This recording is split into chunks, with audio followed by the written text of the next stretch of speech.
तो प्रिय विद्यार्थी सभी को जय श्री राधे कृष्णा। जैसा कि आप जानते हैं मेरे चैनल का नाम दिव्यांशी क्लासेस 9698 है और आपको मैं हाई स्कूल बोर्ड परीक्षा गणित की लगातार महत्वपूर्ण प्रश्नों की श्रृंखला अपने चैनल पर अपडेट करा रहा हूं। तो उसी कड़ी में कल से आपकी आपको जो बोर्ड परीक्षाएं हैं वो लगभग शुरू हो रही हैं। हिंदी का पेपर है तो थोड़े से इंस्ट्रक्शंस, थोड़ी सी जानकारी मैं आपको शेयर कर दूं कि आप जब सुबह निकलें तो उससे पहले अपना प्रवेश पत्र, आधार कार्ड, फोटो, 2 नीले पेन, 1 काला पेन कम है, ये सब चीजें रख लें आज ही, जिससे सुबह टाइम से अपने सेंटर पे पहुंचें, जिससे आपको कोई परेशानी ना हो। हड़बड़ाहट नहीं होनी चाहिए, आराम से जाएं, समय से पहुंचें। हर हालत में सेंटर पे 7:30 बजे तक, 7:45 बजे तक पहुंच जाएं। 7:45 तक तो हर हालत में पहुंच जाएं। आराम से घर से निकले चाय नाश्ता पानी करके और बड़े इत्मीनान से 15 मिनट क्वेश्चन पढ़ने को मिलते हैं। तो आपका कितने क्वेश्चन को पढ़िए, उसके आंसर दे दिए। और हिंदी का पेपर है, मातृभूमि जो खंड काव्य है उसमें मातृभूमि खंड काव्य का जो क्वेश्चन नंबर होगा उसमें हिंदी में आपको मातृभूमि वाला ही क्वेश्चन करना है। मुरादाबाद जिले में मातृभूमि खंड से है। तो आइए आज चलते हैं महत्वपूर्ण प्रश्नों की ओर। जो गणित की श्रृंखला हमारे चैनल पर चल रही है उसमें आपका पहला क्वेश्चन इस प्रकार है, कुछ संख्या 867 और 255 का मासा और लासा ज्ञात करना है। तो आइए इसका हल देखते हैं। तो कुछ हल इस प्रकार है, देखिए हल देखेंगे इसका। संख्या जो है वो 867, देखिए 867 के यदि मैं टुकड़ा करूं तो पहले मैं 3 से काटें क्योंकि विषम संख्या है। तो 3 दूनी 6, बचे 2 बचे 24 हो जाएंगे, 3 8 24, बचे 2, 3 9 27। देखिए अब 289 है, फिर अब 3 से नहीं कटेगी, 3 9 27 नहीं कटेगी, तो ये 17 से काट के देखें, 17 1 17, तो आपके क्या बचे देखिए 3 और 8 3 11, 17 7 119, तो ये 17 से कट जाएगी। अब आपके दूसरी जो संख्या है हमारी वो 255 है और 255 के टुकड़ा करेंगे तो इसे भी 3 से काट के देखें, 3 8 24, बचे 1, 3 5 15, फिर 5 से काट सकते हैं इसे, 5 1 5 और बचे 3 5 7 35। अब 17 17 से काटेंगे एक बार, तो हमने देखा कि 867 के टुकड़े करे वो 3 गुणा 17 गुणा 17 है और आपके जो 255 के टुकड़ा करे वो आए आपके 3 गुणा 5 गुणा 17। देखिए यहाँ अगर हम देखें तो 3 एक बार है, 17 दो बार है, और यहाँ हमें देखें तो 3 एक बार है, 5 एक बार है, 17 एक बार है। अब इसका देखिए मासा चाहिए।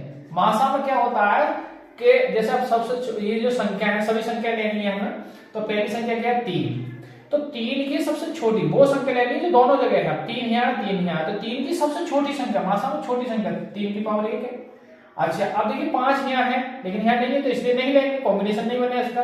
17 है तो 17 की छोटी संख्या, मासा में छोटी संख्या, यहाँ 2 है यहाँ तो 1 लेंगे। तो देखिए 17 3 गुणा 17 और इनके 17 कितने हो गए 51। तो इसका जो मासा आ गया, मासा को हम क्या कहते हैं एचसीएफ, तो एचसीएफ कितना आ गया 51। अब देखिए लासा और पूछे यार, तो लासा में क्या करेंगे, इसी में है बता दो आपको, लासा कहते हैं हम एलसीएम।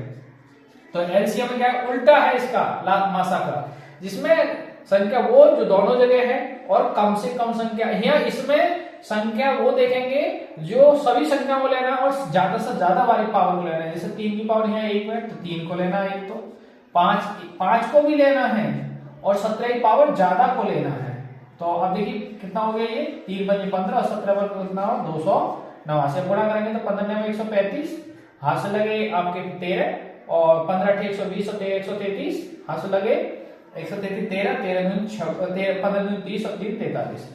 तो इसका जो मासा आ गया वो 4335 है और जो आपका मासा 51 और लासा जो आ गया 4335। तो सवाल को आप देख सकते हैं, ठीक है, बड़े सवाल नोट कर सकते हैं इसे। आइए विद्यार्थी क्वेश्चन नंबर चलते हैं हम 2 की ओर। क्वेश्चन नंबर 2 इस प्रकार सिद्ध कीजिए कि 5 + √3 एक अपर्मेय संख्या है। तो आइए इसका हल देखते हैं। हम मानते हैं कि 5 + √3 एक परमेय संख्या है। अब आप जानते हैं कि जब परमेय संख्या मान रहे हैं तो इसको p/q के रूप में है मानेंगे। तो 5 + √3 बराबर p/q, जहां p/q सहअभाज्य संख्या है, सहअभाज्य संख्याएं हैं, संख्या है तथा Q नॉट 0, Q 0 के बराबर नहीं हो सकता। तो देखिए 5 हम इधर फेंक दें तो √3 रह जाएगा इधर, फिर P/Q -5 आ जाएंगे। अब देखिए, अब आप जानते हैं, हम जानते हैं क्या जानते हैं कि √2 से √3 या √5 कोई भी संख्या, ये कैसी संख्या है? √3 एक अपरमेय संख्या है। अब आप बताओ कि ये अपरमेय संख्या है तो ये भी क्या होगी?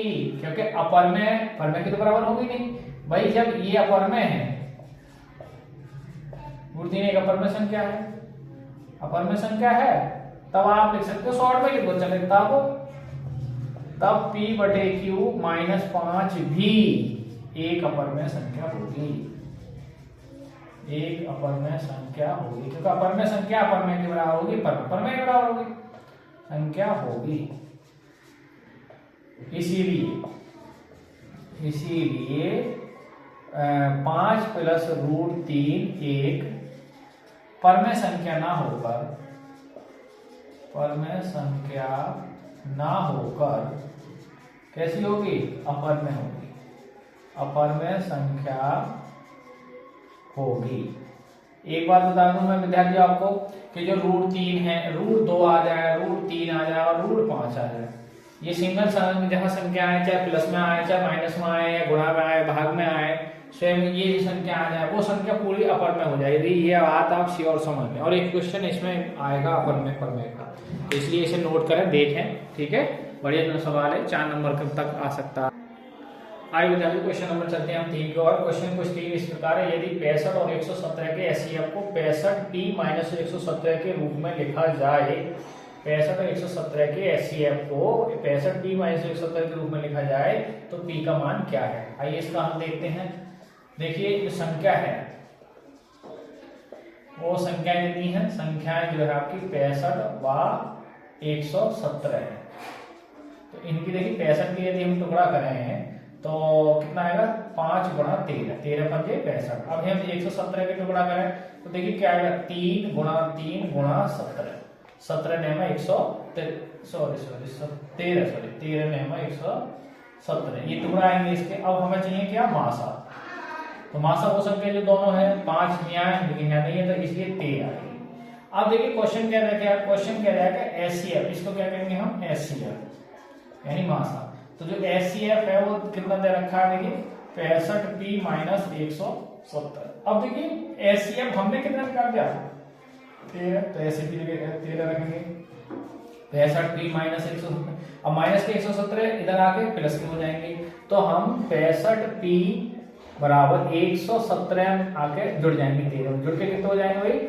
ये हम लाइनें देखें, 13 + 117 हो जाएंगे 65P, और ये देखिए जुड़ेंगे 13 और 17 जुड़ेंगे तो 130 हो जाएंगे। इधर 65P है तो P की जो वैल्यू गई 130 भाग 65, और 65 दूनी जो होते हैं, तो P की जो वैल्यू आई वो कितनी आई? तो आप देख सकते हैं, बढ़िया सवाल है। इस तरीका से भी सवाल को आ सकता है, नोट करें इसे। आइए विद्यार्थी क्वेश्चन नंबर चलते हैं हम 4 पे। क्वेश्चन नंबर 4 इस प्रकार है, बहुपद 6x² - 3 - 7x के शून्यकों का योगफल और गुणनफल ज्ञात हमें करना है। तो आइए इसको हम देखते हैं। देखिए जो बहुपद दे रखा है वो है 6x² - 3 - 7, ऐसा प्लस सीक्वेंस में करें इसे। जो आपका 6x² - 7x - 3। अब देखिए पूछा क्या है उसने? शून्यकों का, पहले पूछा योगफल। तो शून्यकों का योगफल का क्या होता है? सूत्र होता है x का गुणांक और बटे x² का गुणांक। गुणांक का मतलब गुणांक क्या है? तो देखिए x के गुणांक, ये माइनस सूत्र में है, माइनस जो है वो सूत्र में है। अब देखिए x के गुणांक कौन है? x के गुणांक कौन है? -7, और x² के गुणांक कौन है? देखिए x² गुणांक 7 है। अब चूंकि डबल माइनस होने पर क्या हो जाएगा? प्लस, तो योगफल कितना आ गया? तो 7 आ गया, 7/6 आ गया। देखिए अब पूछा है उसने शून्यकों का गुणनफल। तो शून्यकों का गुणनफल क्या होता है? अचर पद बटे x² का गुणांक। अचर पद दूसरे कहते हैं बिना x वाला पद। तो बिना x वाला पद यहाँ कितना है? देखिए -3, और x² के गुणांक तो वही है कितने? 6। तो 3 का पहाड़ा पढ़ सकते हैं, 6 में 2 बार जाएगा तो -1/2। 1/2 क्या आ गया? शून्यकों का गुणनफल, और योगफल कितना आ गया? योगफल जो आ गया आपका वो आप देख सकते हैं कितना है 7/6। तो बढ़िया सवाल है, आप नोट कर सकते, देखें इसे। आइए विद्यार्थियों क्वेश्चन नंबर चलते हैं हम 5 की ओर। क्वेश्चन नंबर 5 इस प्रकार है कि 2 अंकों की एक संख्या के अंकों का योग कितना है 12 है। अंकों के स्थान बदलने पर प्राप्त संख्या दी गई संख्या से 18 अधिक हो जाती है, तो संख्या ज्ञात कीजिए। आइए तो इसका हम देखते हैं। तो 2 अंकों माना संख्या का इकाई अंक x और संख्या का ढाई अंक जो मान रहे हम 22। तो जो मूल संख्या होगी हमारी, मूल संख्या वो हो जाएगी 10। देखिए ढाई वाले की गुणा होता है और इकाई जुड़ती है, ये मूल संख्या। अब क्वेश्चन क्या कह रहा है, प्रथम सवाल क्वेश्चन की कि जो अंक हैं उनके अंकों का योग 12 है। अंक आपने कौन कौन से x और y, यानी x और y का जो वो 12 है। अब क्वेश्चन कह रहा है कि अंकों के स्थान बदलने पर, देखिए संख्या हमारी कितनी है 10y प्लस x। अब इसके स्थान चेंज करेंगे तो क्या हो जाएगा 10x प्लस y। अंकों के स्थान बदलने पर प्राप्त संख्या दी गई संख्या से 18 अधिक हो गई, तो इसको 18 या तो इसको 18 अधिक हो गई। प्राप्त संख्या फिर समय अंकों के स्थान बदलने पर प्राप्त संख्या दी गई संख्या से 18 अधिक हो गई है, तो 18 इसमें माइनस कर लो, बराबर हो जाएगी। अब देखिए 10y माइनस की क्या लगाएंगे y प्लस का x माइनस के 10x और बराबर माइनस के 18। देखिए यहाँ घट के कितने हो जाएंगे 9y, यहाँ 9x माइनस के 18। अब देखिए उल्टे करें, माइनस के 9 कॉमन करूं मैं तो क्या हो जाएगा x माइनस वाई बराबर माइनस के 18। अब देखिए माइनस से माइनस कट जाएगा तो x माइनस वाई बराबर जो आ जाएगा वो 18 बटे आपका 9 और 9 दूनी 18। तो जो x माइनस वाई बराबर कितना आ गया 2, यानी x की वैल्यू आ जाएगी। अब देखिए ये समीकरण आ गई आपकी 2। अब समीकरण 1 और 2 को जोड़ दो। देखिए समीकरण 1 व 2 को जोड़ने पर जब जोड़ेंगे आप तो x प्लस वाई और x माइनस वाई बराबर इधर ले जाओगे 12 और 2, 12 प्लस 2 वाई माइनस करने से x और x 2x और देखिए ये कितने हो गए जुड़ के 14। तो यहाँ से x की वैल्यू आ जाएगी 14 बटे 2, 2 से भाग करेंगे तो जो x का मान आया वो कितना आया 7। अब x का मान उठाकर समीकरण 1 में रख दो, तो x का मान समीकरण 1 में रख दो। तो एक क्या है हमारी, एक क्या है देखिए x प्लस वाई बराबर कितनी है 12, तो x 7 प्लस वाई बराबर 12। तो देखिए 7 उधर फेंकेंगे तो यहाँ से मैं इधर रख दूं। देखिए जो y की वैल्यू आ जाएगी वो आ जाएगी आपकी 12 माइनस 7 घटे कितनी आ जाएगी 5। तो अतः मूल संख्या, जो मूल संख्या है वो कितनी है 10y प्लस x और 10y की वैल्यू कितनी आएगी देखिए 5 और x का मान कितना है 7, 10 पंजे 50 प्लस 7, तो संख्या कितनी आएगी 50 7 57, यानी जो संख्या है हमारी वो 57। इस देख सकते हैं बढ़िया सवाल है, 2 अंकों वाला एक क्वेश्चन आएगा 4 नंबर में।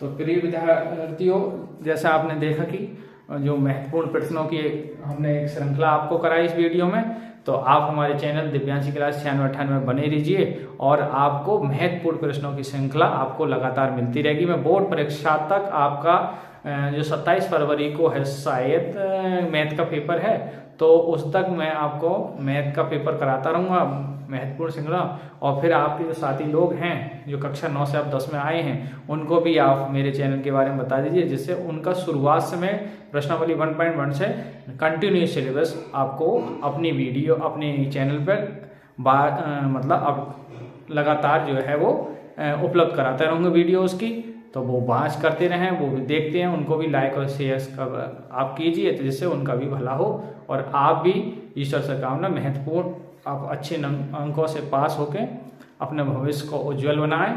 तो इसी के साथ सभी को जय श्री राधे कृष्ण।